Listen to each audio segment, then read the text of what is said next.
radioribeira.com.br também, e todos os outros canais que retransmitem a nossa programação pelo Facebook, @Rádio Regional Registro, inclusive com áudio e imagem do presidente, em nosso canal no YouTube, Rádio Regional FM 91.5, portanto, pela internet para todo o Brasil e para o mundo inteiro.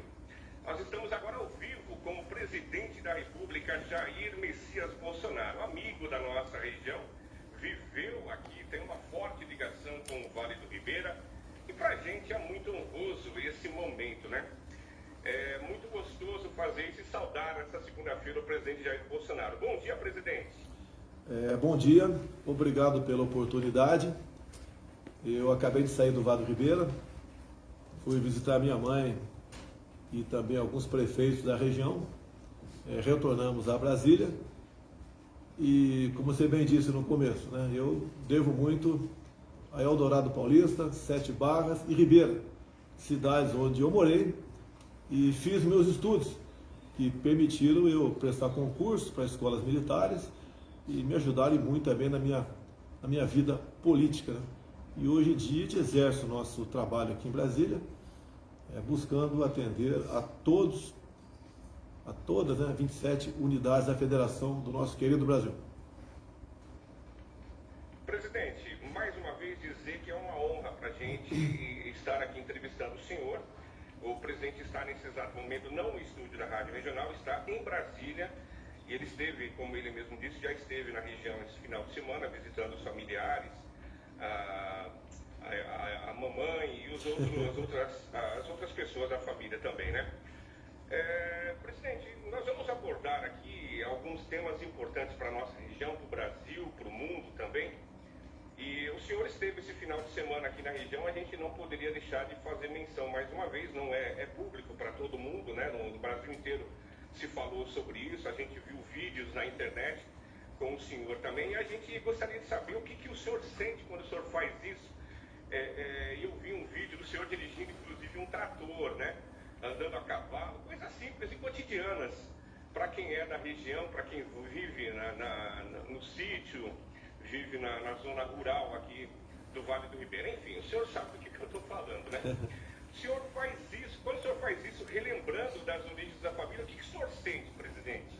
Bem, nesse vídeo, na verdade, foi uma live por volta das 10 da manhã de sábado último. Eu estive ali em Eldorado Paulista, né, e atravessando o rio, tem uma fazenda de nome Quinangosa. E lá eu morei por 3 anos.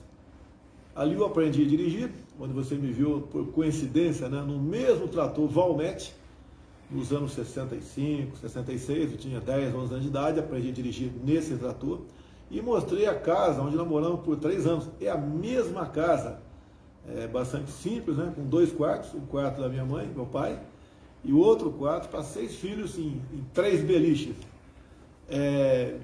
Então, vendo isso naquela fazenda, lógico que a gente relembra o tempo de garoto. A gente andava de cavalo com uma corda amarrada no beiço do animal e um saco de estopa como pelego, né? O que se fazia na região também, eu tirava meu sustento dali, eu tinha vergonha de pedir dinheiro ao meu pai era pobre, quase impossível pedir dinheiro para ele. Aí a gente explorava o maracujá da região, palmito, e a atividade mais rendosa nossa era um peixe parecido com o cascudo, né, que é chamado de aniá. Então a gente recordava, um estudo que tínhamos lá era de qualidade, o período que nós vivíamos era o período militar, e a educação era levada muito a sério. Tanto é que deu condições para várias pessoas ali da minha cidade, Eldorado, a se aventurar mundo afora. Ali nós temos, só da minha cidade pequena, que deve ter hoje em dia talvez 5 mil habitantes, num curto espaço de tempo tivemos 20 que foram para a carreira militar. A grande maioria para a Escola de Especialistas de Aeronáutica, um para a Academia da Força Aérea e eu que fui para a Academia Militar das Agulhas Negras. Então uma cidade pequena, mas que realmente dava oportunidade para todo mundo. E é a educação, é o conhecimento que liberta as pessoas. Ficou muito feliz, então, assim, na visita a Eldorado nesse final de semana. O mais importante foi minha mãe, né? 94 anos, está com a saúde bastante debilitada, está com Alzheimer, tá? E é a vida, né? Eu queria ver a minha mãe, Já tinha quase um ano que não visitava Eldorado Paulista, fiquei muito feliz. E eu espero voltar mais vezes para vê-la com a saúde, mesmo um pouco complicada, né, mas com saúde ainda que Deus está dando para ela. Maravilha, presidente. Presidente, vamos para as perguntas então. Eu imagino, né, que o senhor tinha um planejamento para 2020 e 2021 bem diferente do que nós estamos vivendo e do que nós vivemos no ano de 2020, muito difícil em virtude da pandemia, né? O que prejudicou, presidente, o governo federal? O que prejudicou os planejamentos, os projetos que o senhor tinha ou que o senhor tem? E como é que fica o desenho da economia no governo Bolsonaro com essa pandemia, quase pós-pandemia? Nós fizemos uma campanha bastante simples. Os últimos meses não fiz campanha, porque levei uma facada, e disputei a eleição no leito do hospital. Mas tivemos também uma pré-campanha, onde eu comecei essa pré-campanha no final de 2014. E andei, né, por quase 3 anos, sozinho pelo Brasil todo.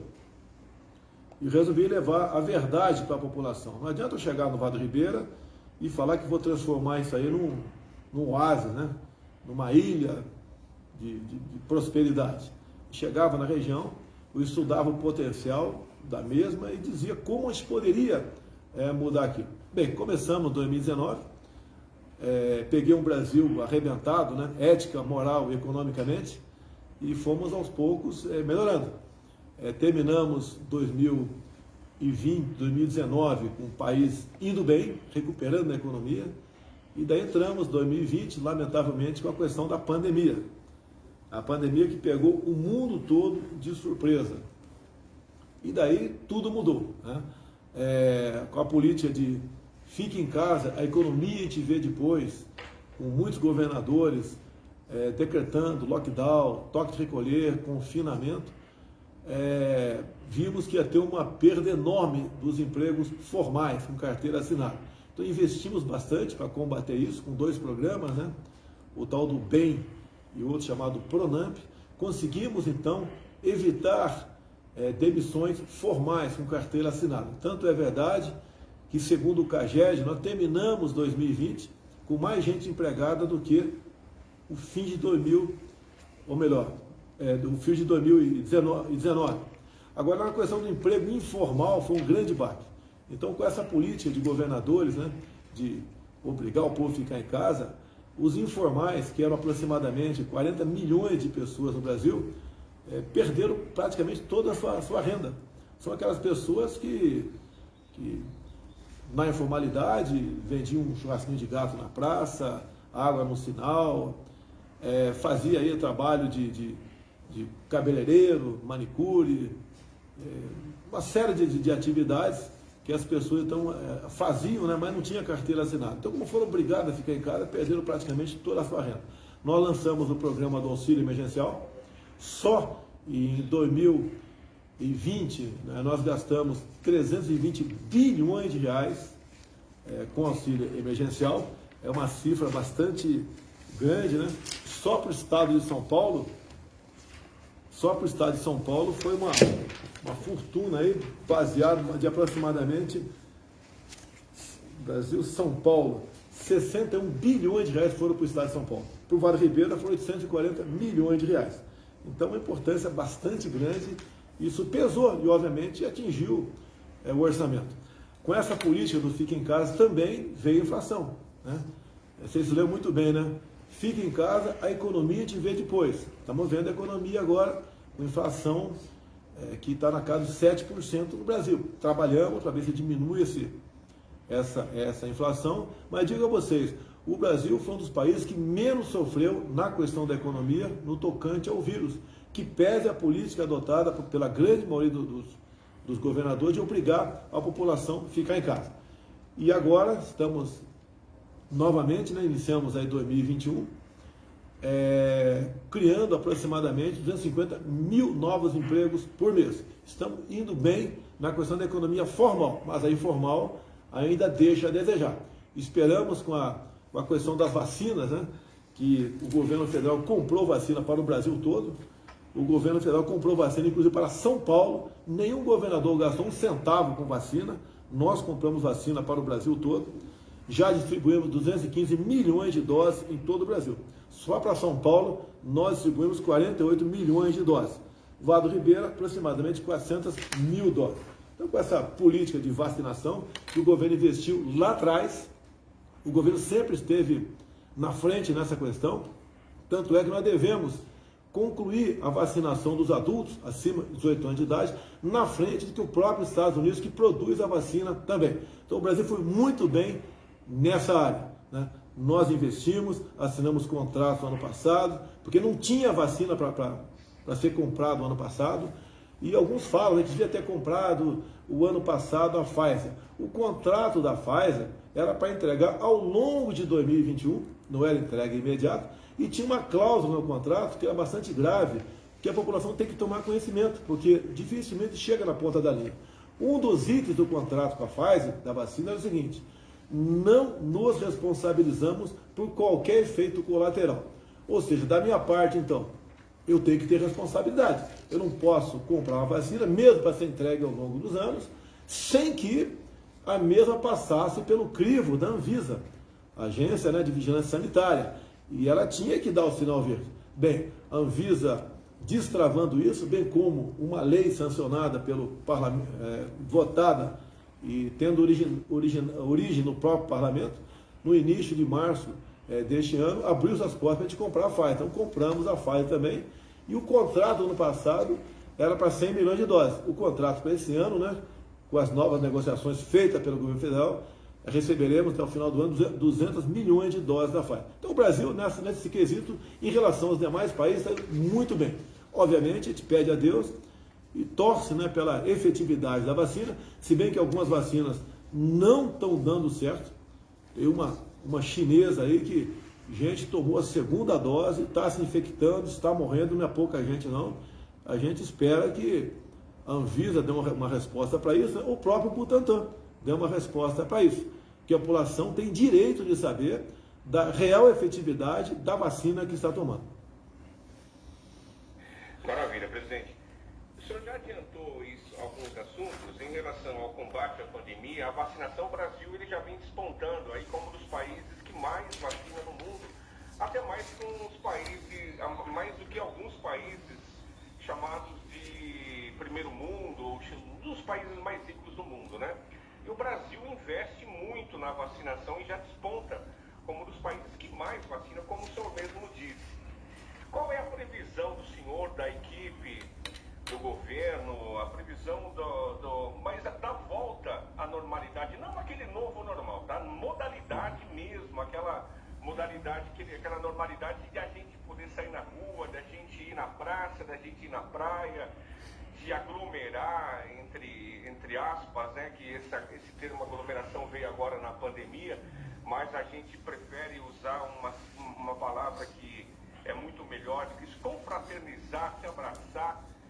Como é que o senhor vê esse momento que nós estamos tendo, assim, uma luzinha no fim do túnel do pós-pandemia? O senhor acha que essa normalidade demora muito? Como é que está a previsão do governo, a previsão dos líderes mundiais, que o senhor deve ter contato também? O que se fala nesse meio, presidente? Esse novo, não novo normal, mas normalidade mesmo, total e plena. Alguns países do mundo já adotaram isso que você está falando aí, liberou geral, né? Eu pedi um estudo para o nosso Ministério da Saúde. Hoje vamos reunir com o ministro Queiroga e para nós darmos uma solução para esse caso. A ideia é o seguinte: pela quantidade de vacinados, pelo número de pessoas que já contraiu o vírus. Quem contraiu o vírus, obviamente, né, está imunizada também, como é o meu caso. Nós tornarmos facultativo, né, orientarmos que o uso da máscara não precisa ser mais obrigatório. Essa é a nossa ideia, que talvez, né, tenha uma data a partir de hoje para essa recomendação do Ministério da Saúde. Se bem que vocês sabem que o Supremo Tribunal Federal simplesmente deu poderes a governadores e prefeitos para ignorar o governo federal. Aí, então não basta a gente apenas orientar para ser facultativo, porque o governador pode simplesmente achar que para ele, né, é bom aí continuar usando máscara, ou para alguns prefeitos também, e eles continuaram nessa política, né? O que eu vejo? Desde o começo eu falei, eu talvez tenha sido o único chefe de Estado do mundo todo. Eu disse lá atrás, nós temos que conviver com o vírus. E, infelizmente, ele veio para ficar, como muitas outras gripes que nós temos por aí também. E sempre disse, devemos tratar com a mesma seriedade, né, e de forma simultânea a questão do vírus, que mata, e a questão do desemprego também. Tá? E você pode ver, nós aqui, o governo federal, apesar de estados e municípios poderem ignorar decisões nossas, conforme decisão do próprio Supremo Tribunal Federal, nós aqui apontamos para o tratamento precoce da doença. A gente não podia ficar com aquele protocolo do então ministro meu Mandetta, fique em casa, quando sentir falta de ar, procure um médico. Isso não pode, a política é completamente errada. Porque o médico, né, sabe que quanto de forma mais cedo você começar a tratar uma doença, a maior chance de cura ela existe. Você pode ver uma mulher, se começar aí sentir que tem algum caroço nos seios, se ela esperar esse caroço crescer, ficar o tamanho de um ovo de codorna, ela pode, ao procurar o médico, ser tarde demais. É a mesma coisa o homem. Se ele começa a ter problema para urinar, esperar quase que ficar impossibilidade de urinar, e daí procurar o médico, ele pode estar com câncer bastante avançado na próstata, e daí não tem mais jeito. Lamentavelmente, não tem mais cura para isso aí. E a questão do vírus é a mesma coisa. Alguns falam, não tem comprovação científica para isso ou para aquilo. Respondo, meus amigos, a vacina também é experimental. Está usando de forma emergencial. Não tem uma comprovação científica 100% dizendo, ou 99%, que quase nada é 100% nessa vida aqui, apontando que ela dá resultado. Ainda hoje em dia, no Brasil, é quase crime você falar isso aí. Existe estudo lá fora sobre efeitos colaterais. Eu não quero falar aqui porque eu não quero trazer uma discussão novamente para dentro do Brasil. Mas lá fora, alguns países estudam a questão do efeito colateral. Tem muita interrogação nisso ainda. Agora, alguns especialistas brasileiros, né? Alguns figurões da imprensa, né? Alguns políticos, como temos alguns senadores, eles já sabem o que não dá certo. Né? Agora, o que dá certo eles não sabem. E o tratamento off-label, que a gente costuma falar, que é o fora da bula, né? Muitas vezes é aquele que a vovó dá para o netinho em casa para baixar a temperatura do moleque, ou para curar uma dor de barriga, isso passou a ser proibido discutir aqui no Brasil. Páginas na internet são derrubadas. Se você fala em tratamento imediato, tratamento precoce, ou agora, se você fala, por exemplo, que você gostaria de ter o voto impresso e não apenas uma eleições informatizada, você tem a tua página derrubada, você tem a tua página desmonetizada. O Brasil cada vez mais avançando por parte de poucas pessoas, de um poder, rumo à censura, rumo a aquilo que nós não queremos, né? O cerceamento da nossa liberdade de expressão. E terminaria essa questão do tratamento inicial. Pela primeira vez na vida, eu fiquei sabendo, né, vi aqui no Brasil que, no caso de uma doença como a Covid-19, né, a pessoa tem que sentir falta de ar, tem que estar internada no hospital para se começar o tratamento, e não começá-lo imediatamente. Digo a vocês, tive o vírus, tomei aí o remédio para malária, no dia seguinte estava bom. É isso aí. Presidente, nós temos aqui no meio dessa pandemia, para frente, da metade para frente, a gente viu uma alta nos preços de alguns produtos. E alguns até são, digamos que são abusivos, né? No caso, o gás de cozinha, carne, leite. Existe alguma ação combustível, né? Ontem eu vi uma notícia, inclusive, dizendo que já tem uma cidade no Brasil vendendo gasolina a R$7. Existe uma ação do governo para melhorar o acesso da população para esses itens, prefeito, o presidente? No caso, gás de cozinha, os combustíveis, carne, laticínios. Eu posso debater cada assunto desse contigo. Vou começar no gás de cozinha. O que eu fiz? A média no Brasil está R$130 o botijão de 13 quilos. Realmente é um preço absurdo. O que eu fiz? Eu zerei os impostos federais no gás de cozinha. Zerei. não tem imposto federal no gás de cozinha. Bem, quanto custa um botijão de gás lá na origem, lá quando ele é engarrafado? Você não pode comprar, mas o vendedor compra a R$45 o botijão de gás. R$45. Eu gostaria que um governador, pelo menos, eu conversei com o governador do estado do Amazonas, Elício Dalcase, mas um governador do Brasil, temos 27 governadores, que fizesse o mesmo que eu fiz. Ele poderia, no seu estado, zerar o ICMS, que pesa bastante no preço do gás. Cada estado cobra um percentual. Então, eu não sei, por exemplo, quanto São Paulo está cobrando, mas como regra, é um dinheiro considerável. Vamos supor que São Paulo aí zere o ICMS do gás. Então, além dos R$45, você teria na ponta da linha para pagar o frete de quem levasse o gás lá da engarrafadora até o seu município e depois a margem de lucro do vendedor. Bem, se um governador qualquer zerar o ICMS, qual a proposta que eu quero fazer junto com esse governador? Eu quero permitir a venda direta do botijão de gás. O que é a venda direta? É exatamente aquilo que apresentamos em forma de medida provisória para o etanol. Então, o etanol hoje, com a medida provisória está em vigor, as usinas podem vender para o posto do lado, a 10 km, 20 km de distância, diretamente. Hoje, o que acontece? O caminhão-tanque pega o etanol na refinaria, às vezes anda 300 km até uma distribuidora e da distribuidora volta 300 km para um posto 2 km ao lado da usina. A gente chama de etanol turista. Ele anda 600 km para chegar no mesmo lugar. Obviamente, você descontando o preço do frete desse álcool, ele vai diminuir bastante na origem, no posto de combustível do lado. Então eu quero, a hora que aparecer um governador que zere o ICMS, eu quero propor, junto com esse governador, a venda direta. Ou seja, por exemplo, você mora num condomínio aí em registro, que tem 100 casas, está fechado, e usa a botijão de gás. O que você pode fazer todo mês? Reúne, né? O síndico reúne o pessoal e fala, ó, nós vamos pagar um caminhão para buscar aí 100 bujões de gás amanhã para vocês. Quanto custa o frete? Vai ser barato.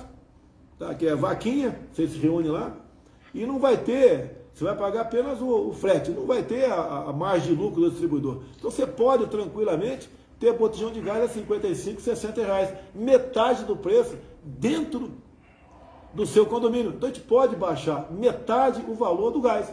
Tem maneira? Tem. Agora, dificilmente vai achar um governador que tope zerar o imposto do gás de cozinha. Repito, se o governo de São Paulo zerar o imposto de gás de cozinha, nós podemos juntos fazer com que o preço do gás passe para metade do valor. Isso atende a população. Não é vale gás. Muitas vezes o pessoal quer que eu faça aqui. Se tiver que fazer, eu até faço. Mas antes do vale gás, seria muito, mas muito mais barato zerar o ICMS do respectivo estado e permitirmos a venda direta ao consumidor do mesmo. Entendi. Algumas semanas atrás, eu recebi uma visita de uma pessoa, né, de uma família, né? Com 4 ou 5 pessoas e uma mãe de família, presidente, ela me pedia R$10 para comprar um frasco de álcool. Aí eu perguntei, está faltando álcool para higienizar as mãos? Ela falou, não, eu vou fazer aquela verdadeira mágica que uma mãe de família, um pai de família precisa fazer. Eu sou moradora do bairro Vila São Francisco, aqui na cidade de Registro, e eu não tenho gás de cozinha e meus filhos estão com fome e eu preciso, juntou uma latinha, pegou uma latinha, colocou 4 preguinhos embaixo, quem é da construção civil sabe que é isso. Sim. E colocou o álcool e botou fogo no álcool para fazer a comida para os filhos. Isso eu vi aqui de perto. Então eu imagino que, não só aqui no Vale Verde, mas em muitas cidades do Brasil, sim, acontece esse tipo de dificuldade no meio das famílias. Mas vamos lá. Nós entendemos perfeitamente essa informação, inclusive o senhor sempre fala, a gente já entende, eu pelo menos entendo dessa forma a questão dos impostos para baixar o preço da mercadoria, enfim. Presidente, quando o senhor venceu as eleições, após a confirmação naquele domingo à noite da eleição do presidente Jair Bolsonaro, aqui no Vale do Ribeira, em específico, porque nós moramos aqui, criou-se assim, uma grande euforia. Puxa, agora nós temos um presidente da República que é nosso, que é filho do Vale do Ribeira, que mora lá no estado do Rio de Janeiro, mas a família mora aqui em Eldorado, parte em Miracatu. Enfim, pelo simples fato do senhor já ter vivido aqui, inclusive a família continua aqui, o senhor mesmo já disse, o senhor esteve aqui visitando a mãe, a dona Aulinda, esse final de semana, né? E eu gostaria que o senhor falasse assim, qual é a visão do presidente Jair Bolsonaro para com a nossa região.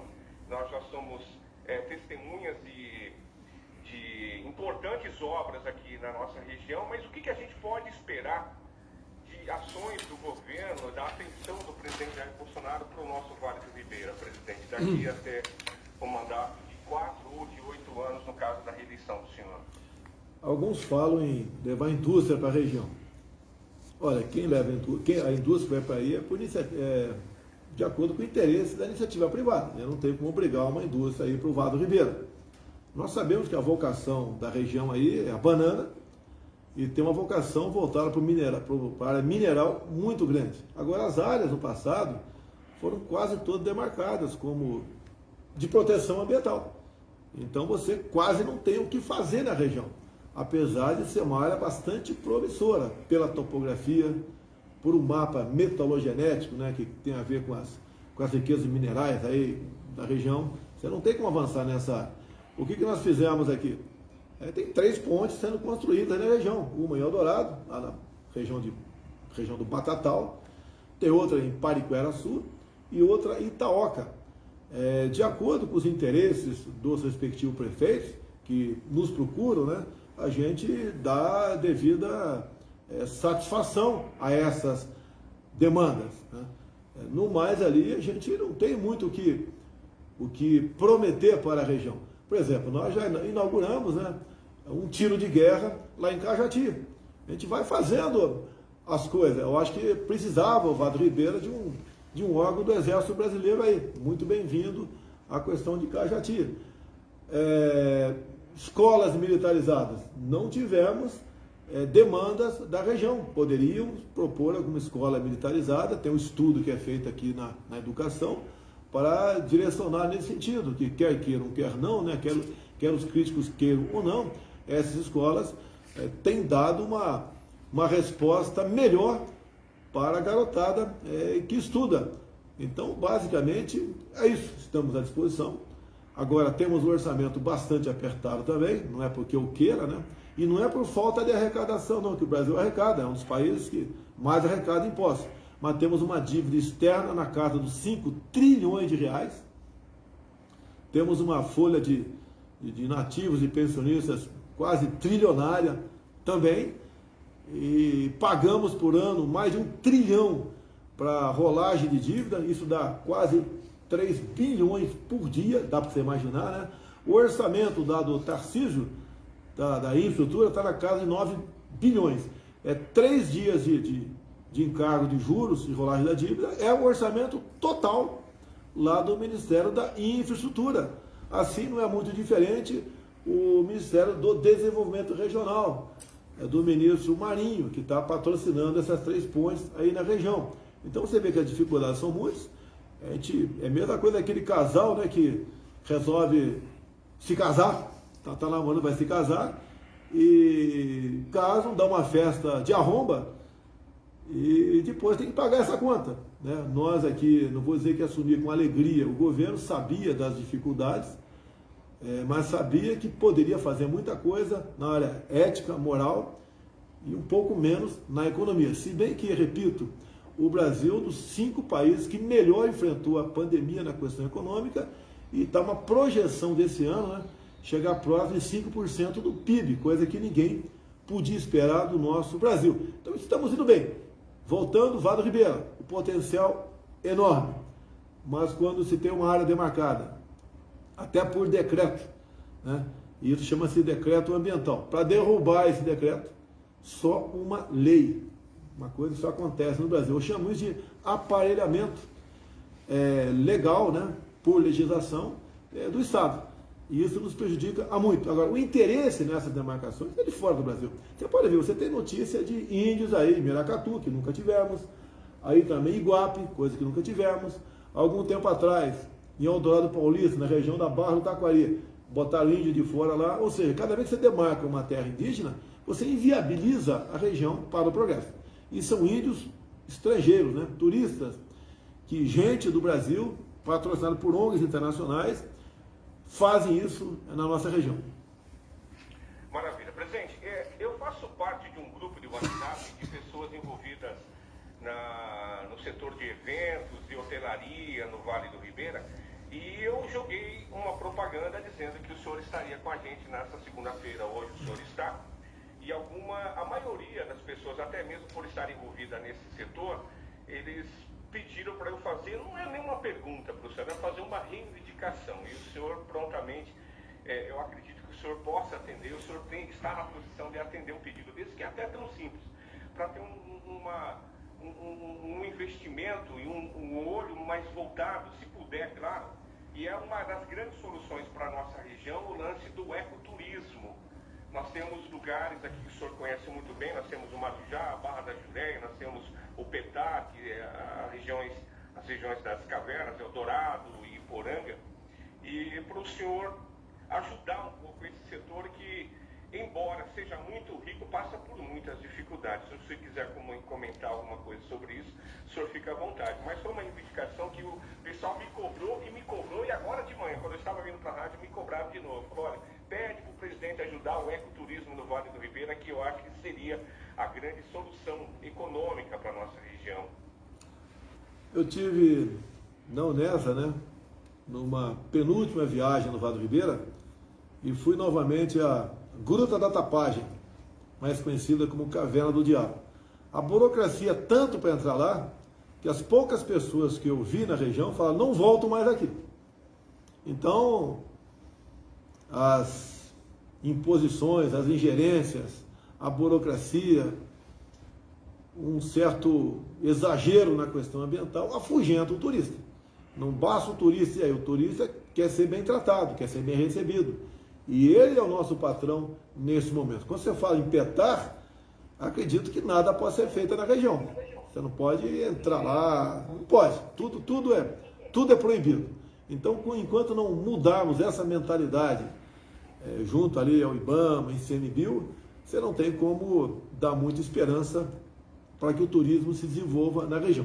Por outro lado, há poucas semanas, teve aí uns funcionários nossos, juntamente com o ministro do Turismo, né, o nosso Gilson Machado, conversando sobre isso para vocês na região.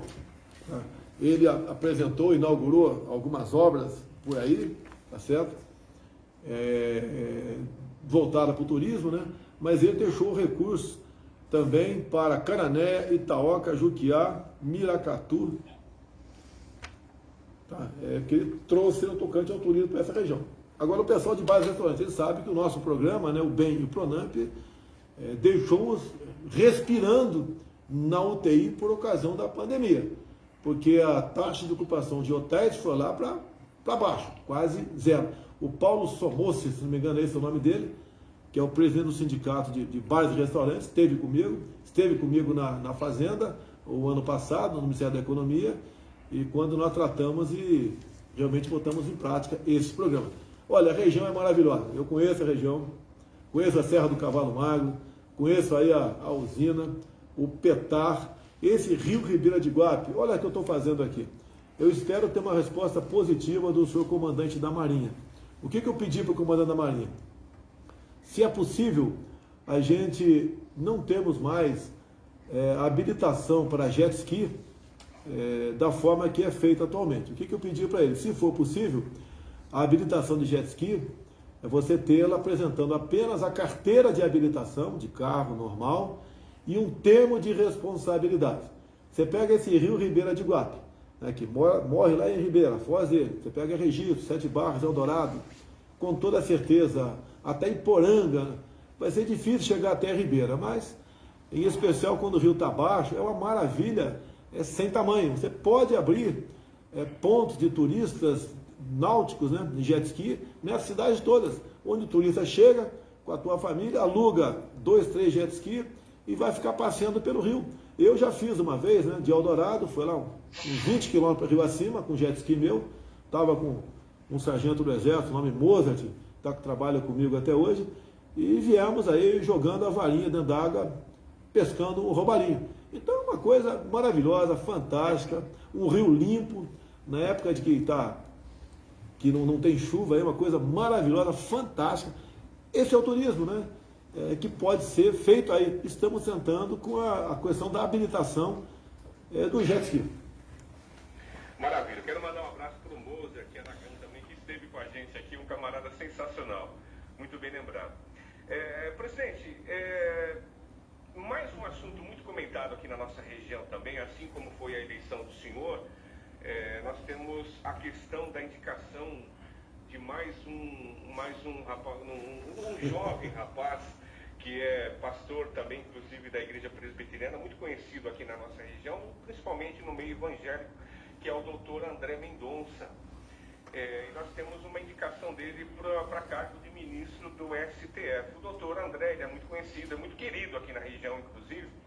E qual que é a expectativa do senhor em relação à indicação do doutor André Mendonça, ministro do STF? O André Mendonça é de Miracatu, sua família toda é daí, né? É uma pessoa fantástica.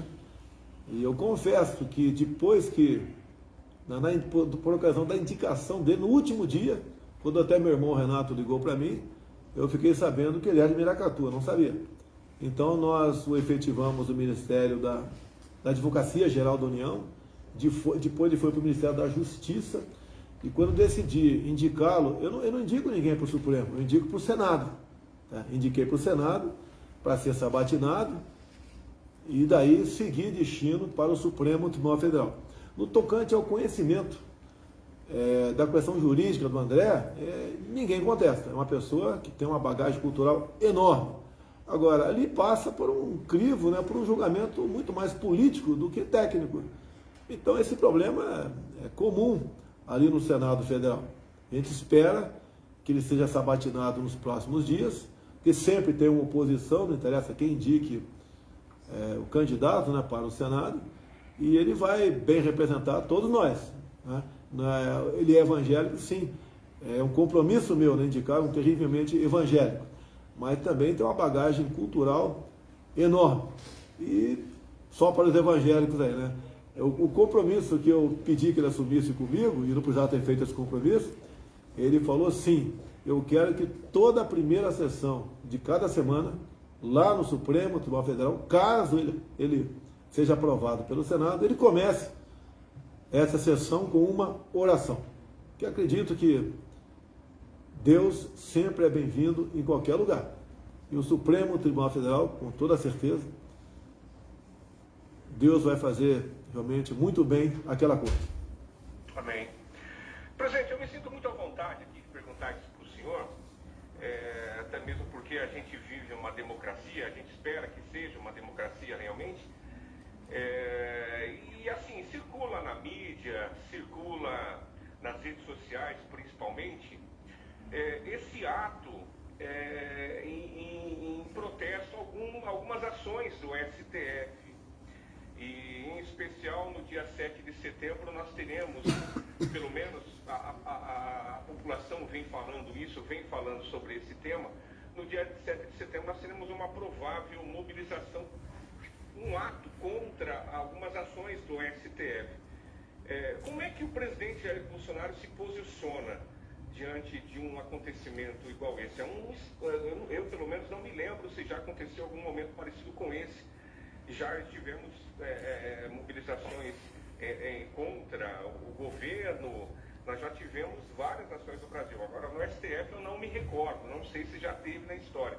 Eu acho que nós estamos vivendo uma história. No dia 7 de setembro, como é que o presidente Jair Bolsonaro se posiciona em relação a essa mobilização? Se é que nós vamos ter no dia 7 de setembro. Do que me acusavam que eu ia fazer, quem está fazendo são eles. Na verdade, é um ministro do Supremo Tribunal Federal. Você pode ver, ele foi o relator de uma ação lá no Supremo que deu amplos poderes para governadores e prefeitos. Que poderes foram esses? Governadores e prefeitos poderiam ignorar todos os incisos do artigo 5º da Constituição.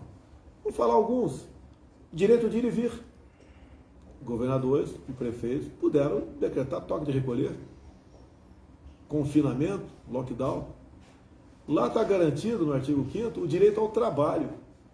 Quando você obriga a ficar todo mundo em casa, o cidadão não vai trabalhar. Quem é empregado servidor, né, empregado público, aí não teve problema, o salário pingou todo mês. Mas aproximadamente 40 milhões de informais no Brasil perderam sua renda. Um outro absurdo que aconteceu em vários estados do Brasil, proibiram as igrejas de abrir suas portas. Olha, qual é o último refúgio do cristão, né? É ir na igreja, conversar com o padre, conversar com o pastor, se aconselhar no momento de desespero. Proibiram eles de fazer isso aí. Então, alguns governadores e prefeitos gostaram disso. Você pega o exemplo de Araraquara, o mais absurdo que tem. Você viu lá a mulher sendo algemada em praça pública. Você já viu um surfista sozinho na praia, como vi na Baixada Santista, né? Ser caçado por ordens de governadores. Você já viu o vendedor de frutas, né? Como vi lá na Paraíba, sendo algemado dentro da sua estabelecimento comercial. Eles gostaram disso daí. E o que acontece? Críticas, todos nós sofremos. Tem gente que critica a rádio regional, né? E daí? Você vai fazer o quê? Vai prender o cara? Mas se você achar que a crítica está exagerada, vai entrar na justiça. Agora, você mandar prender, se bem que você não tem poder para isso, né? Mas um ministro do Supremo Tribunal Federal mandar prender, isso não é justo. A crítica, por pior que seja, você tem que tolerar. A liberdade de expressão é ampla, é garantida a todos nós. Mas vem para o lado do presidente da República. Eu, Jair Bolsonaro. Seria muito mais cômodo e fácil para mim me omitir. Ou ficar do outro lado. Como estaria o Brasil no momento? Só o povo na rua? Será que continuaria indo com essas prisões que decretaram há poucas semanas? Com desmonetização de páginas na internet? E a desmonetização foi por parte do corregedor do Tribunal Superior Eleitoral. Ora, se eles têm esse poder, o Tribunal Regional Eleitoral também tem. Vamos ver a época de caça às bruxas? Não vale mais a liberdade de expressão? Você pode ver, um parlamentar, um deputado federal, está lá no artigo 53 da Constituição, que ele é inviolável, civil e penalmente, né, por qualquer palavra, opinião e voto. Você não pode prender um deputado federal. E foi preso há pouco tempo um deputado federal e continua preso até hoje em prisão domiciliar. A mesma coisa um jornalista, né? Ele é jornalista e é blogueiro, também continua em prisão disciplinar até hoje. Temos agora um presidente de partido. A gente não pode aceitar passivamente isso, dizendo, não é comigo, vai bater na tua porta. E fala uma coisa, já que você me deu liberdade aí, se o presidente da República fosse o Haddad, ele teria feito o que o presidente da Argentina fez lá no seu país, fechou tudo. E está lá o povo, agora já começa a fugir para o Brasil. Tem médicos argentinos que estão se inscrevendo para o Revalida aqui no Brasil. E já sabem que não vão poder continuar vivendo em paz na Argentina, assim como acabaram com a Venezuela lá atrás. Então o que eu, presidente da República, estou fazendo? Eu estou sendo convidado para esse movimento. E já falei que no próximo dia 7, né, pretendo estar aqui em Brasília por volta das 10 da manhã e por volta das 15h30 lá na Paulista. E o povo tem direito a se manifestar. Você pode fazer isso de acordo com o artigo 5º da nossa Constituição. O que não pode é o anonimato. O que não pode é o quebra-quebra, é a violência, é depredar agências bancárias, como o outro lado, o Antifas, né? A esquerda sempre faz. É afrontar os policiais, partir para a briga. Nós não fazemos isso. Nós somos do bem, somos pacíficos. E o que eles querem, pelo que eu estou sentindo? Esse pessoal que dia 7 vai estar nas ruas, e já que eu fui convidado, pretendo, sim, repito, estar aqui na Esplanada dos Ministérios, 10 da manhã, e por volta das 15h30 na Paulista. Eu quero que seja mostrada uma fotografia para o Brasil, para o mundo, que o povo está apontando para uma direção. O que o povo quer? Liberdade de expressão. O que o povo quer? O que é a alma da democracia? É o voto. O povo quer que você, ao votar, né, você tenha certeza que o teu voto vai para o João ou vai para a Maria. Não quer que, num quartinho secreto, meia dúzia de pessoas conte os seus votos. E você pode ver, eu fiz 2 lives. Na primeira fui muito criticado pelo TSE, que me respondeu, inclusive, online. Na segunda se calaram, que nós pegamos documentos do próprio TSE, onde deixei claro as provas que um grupo de hackers esteve por 8 meses dentro do Tribunal Superior Eleitoral. E daí veio a dúvida, né? Será que eles mexeram nos números das eleições de 2018? O que o TSE respondeu e assinou embaixo, assinou. Olha, os logs foram apagados. O que é log? É impressão digital. É a mesma coisa, tem um crime aí dentro de uma casa aí de registro, e quando vai a polícia para dentro da casa, né, já que o criminoso fugiu, e quando vê os copos lá, o dono da casa passou o pano nos copos, passou um pano na tampa da maçaneta da porta, ele pegou e gotas de sangue lá, ele lavou. Ué, mas como é que se fez isso aí? Isso chama-se obstrução da justiça, isso chama-se uma maneira de ocultar as marcas dos crimes cometidos naquela casa. Procura dar uma maneira para tornar aí impossível, né, você chegar nos criminosos. Agora, o próprio TSE, em documentos deles, como mostrei na segunda live, eles apagaram os logs, apagaram as impressões digitais. Então, o que nós queremos aqui? Queremos que tenha eleições no ano que vem, sim. Eleições limpas e democráticas. Isso é pedir muito? Isso não é uma maneira de dar uma satisfação para a população que cada vez mais nós queremos transparência por ocasião das eleições? E não justifica os argumentos, né, por parte que vem lá do presidente do TSE e do seu corregedor, punindo quem fale o voto impresso, desmonetizando parte dessas pessoas. Agora, realmente a gente espera que tenhamos eleições limpas e democráticas e com contagem pública de votos o ano que vem. Não podemos conviver com essa suspeição. É isso que o povo quer. É por isso que eu estou ao lado do povo brasileiro. Repito, é muito mais fácil a omissão, né, ou ficar do lado dessas outras pessoas, dessas outras poucas pessoas aqui em Brasília. Maravilha, presidente. Eu acredito que o senhor tem uma agenda para cumprir, muito importante, como o senhor exerce esse título de presidente da República. O senhor tem uma agenda e essa agenda ela não espera, né? E eu gostaria de agradecer o senhor mais uma vez por essa oportunidade que o senhor nos dá nessa segunda-feira.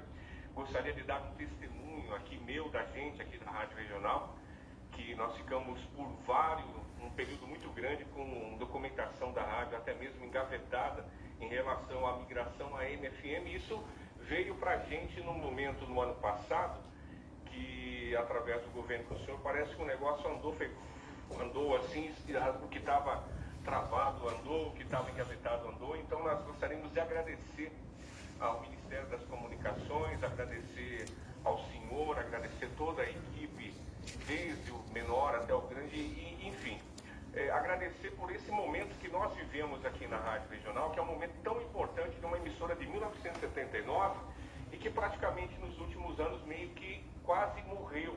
E ela voltou a reviver e voltou ao seu local de destaque na região. Hoje nós temos uma audiência enorme e eu gostaria de agradecer ao Ministério das Comunicações, à Anatel principalmente também, ao senhor, ao presidente da República. Muito obrigado por essa oportunidade que nos dá, e o senhor, o governo, ele faz valer a lei. Então nós agradecemos mais uma vez essa oportunidade, não poderia deixar passar em branco essa oportunidade. Agradecer em nome de todos os ouvintes da Rádio Regional, da equipe, da diretoria da Rádio Regional. Hoje nós estamos em FM 91.5, graças a Deus, com uma audiência muito grande. E nós gostaríamos de nos colocar também à disposição do senhor, à disposição da presidência, dos ministros, das secretarias, e em virtude de tudo que possa vir a acontecer, notícias que porventura sejam importantes serem dadas aqui para a nossa região, nós colocamos esse veículo que é o rádio à disposição do senhor, presidente. E eu acho que é isso. Muito obrigado mais uma vez pelo carinho do senhor com a nossa região. E eu gostaria que o senhor deixasse uma mensagem para o Vale do Ribeira, né? O senhor está falando para toda a região. Nós temos aqui números expressivos da audiência nesse momento através do nosso site, onde a gente consegue monitorar. Eu gostaria que o senhor falasse à população do Vale do Ribeira, saudasse a população do Vale do Ribeira, que tiver no coração do senhor aí, e desejar ao senhor toda a sorte do mundo e que Deus conceda ao senhor toda a sabedoria ainda maior que o senhor tem já, e a sabedoria de Salomão e a maneira de governar que o senhor já tem, e que o senhor venha a ter mais ainda sabedoria da parte de Deus. Gostaria de agradecer de coração, presidente. Eu peço para ele, né, mais que sabedoria, coragem também para tomar decisões, porque não é fácil. Dizer a vocês que, em delação premiada, o senhor Antônio Palocci falou que toda a administração pública foi loteada para partidos políticos, exceto o Banco Central. Nós não fizemos isso, tivemos a coragem de indicar ministros técnicos. Até eu peço, quem está nos ouvindo, né, se tiver alguma dúvida sobre o nosso governo, veja o perfil dos nossos ministros e veja os perfis dos ministros que nos antecederam. Estamos há 2 anos e 8 meses sem uma única denúncia de corrupção. Se porventura aparecer, né, nós seremos os primeiros a facilitar a investigação e punir, né? Nós não punimos ninguém, mas para que a justiça cumpra o seu papel. Isso não é virtude, isso é obrigação.